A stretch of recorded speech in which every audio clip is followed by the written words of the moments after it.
Good morning, everyone. Your host, Cy Smith, coming to you on a Friday. Every Friday is Senior Citizens Day. I want to shoot this video to highlight and just get something off my chest about what I see right now, especially here in Chicago. But the bottom line, this is a typical across the country. So we know the economic situation in our community is struggling. The economy is struggling for a lot of people, but in the African American community is worse. And what I'm dealing with right now is, on one hand, I'm dealing with people who God has afforded to have additional resources right now. I'm dealing with people who've always had additional resources, and then I'm dealing with the masses of people who are struggling and going through things to make it. And so what I'm now that we're getting people to create these companies, these real estate companies, to buy up Gary, Indiana, what we're seeing is people hearing about me doing a balancing act. On one hand, I had to talk about these Gary Track 1 through 100 realty companies we're creating for $11,000. And then I also had to support, well, I feel the need to support our people that's in the struggle. So it's a balancing act. You hear me on videos talking about these people contributing, buying into these companies, and having this $11,000 in each company ready to go and buy real estate. And it's, refreshing to people, I believe, to hear that, because then because they're in an emergency, want to or need to tap into that. And I get that. And you should be able to do that. But one of the big things is everyone have to look in the mirror and say, am I asking for a withdrawal and I haven't deposited?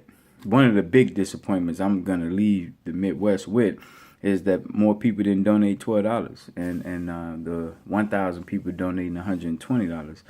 In my mind, I still can't receive that. I just know that what we're dealing with is a lot of individualism, and doubt and disbelief, because it's too easy for it not to have happened. But so what I did, and I want to stay back on point, I asked some of my real senior advisors, I asked them, okay, how can we have so many people who donated last year, didn't donate again this year? And some of the advisors said it's because of the economy. And I said, well, I can't concur with that, because people are enjoying themselves this summer while the summer is here. They're vacationing, going places, and they should. That's an excellent thing. But I see a lack of regard for the work that we do, the exclusive work that we do that no one else is doing at this level. And it's the not believing we're going to get over the hump, I believe, why they just not giving. And one of the male senior advisors said, the men don't even go to the doctor like they supposed to do. So if you think they're going to do what you think they're supposed to do in terms of donating $1 a month, forget about it, because unless you right in their face, they don't even take care of their own health. That was a awareness point. I said, okay, I received that. I said, what about the ladies though? The ladies do keep on their game. They do go to the doctor when they're supposed to, unlike the men. And I asked the female advisor, and she told me, the reason why I haven't, and the reason why others may not have females, is because it looks like you're doing well, and like the $12 is insignificant. And I believe that's the crust of it. And I want to say unequivocally to everyone, if I look like I'm doing well, it's God's grace that has me looking like I'm doing well.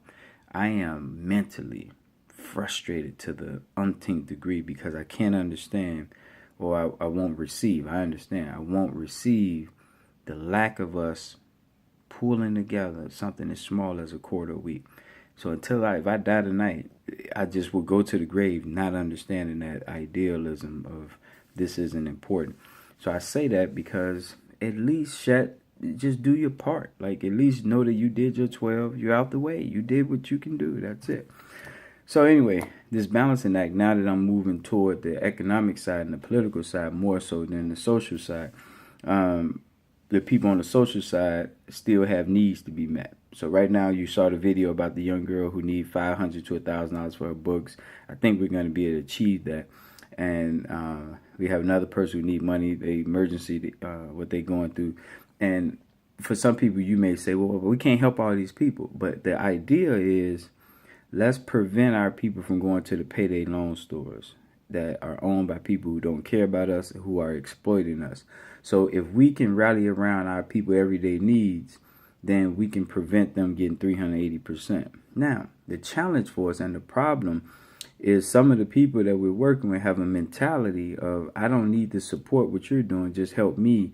Or when I get straight, then I help you, versus saying, I'm going to do right now. I'm going to do what I can. I'm going to sow a seed and later grow it. Meaning I'm going to give $1 today. I give $1 tomorrow, give $1 next week. But at least you had the mindset of knowing every seed sown in could benefit other people and help.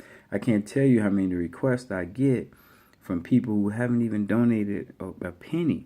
And that says something. And I'm in, conversation with God all the time about that, helping the least of thee. But when they don't even care enough to see what God has put in their life to help them, it's a problem.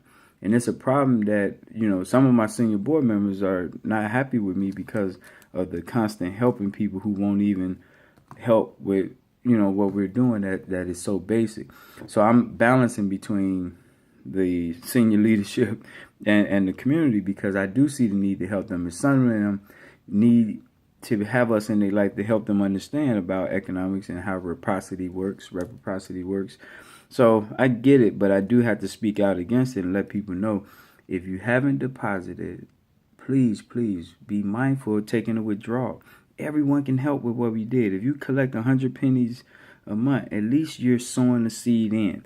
And if you're always in need, God has always answered my blessings when I was in financial need. If you're always in financial need, you got to look in the mirror and say, what can I do? Who can I surround myself with who can help change this direction? Because we as a people are rich. We rich. Other ethnic groups wouldn't be in our neighborhood if there wasn't tons of money to be made. They're not there to look at you and smile. All right, they're there to extract money, and that's what they're doing. And here you have us as an entity with 108 vehicles to get us to where we're trying to go. And we're creating our own instead of working internally with what we're doing here. And I give you a key example. If you're doing a show or you're doing an event and you have members there, and your members, we don't know what blocks they live on. We don't know the grades of their children. We don't know their birthdays.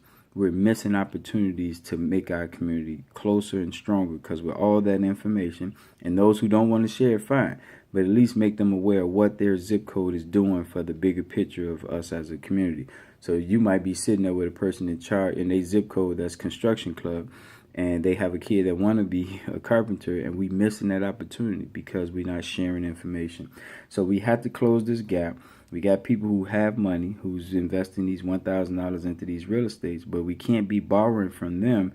What we got to ultimately do is help you get on track so you can become part of those owners. The money that we want people to be able to borrow from is the money from the zip code. And that's why it's important to be contributing, so that now when you hear the emergency, you're getting it from your zip code. This 19-year-old girl, 18-year-old girl, Serena, she's looking for $500 to $1,000 for books. She's going to school for nursing. So we already know we go link her with our nurses group. She graduated from Dunbar High School. We already know the Dunbar alumni we go link her with. She's from zip code 60619. We already know the leadership there. So what I just did, if I didn't know where she lived, I couldn't link her to Governor Erica and Mary Lou and Melvina.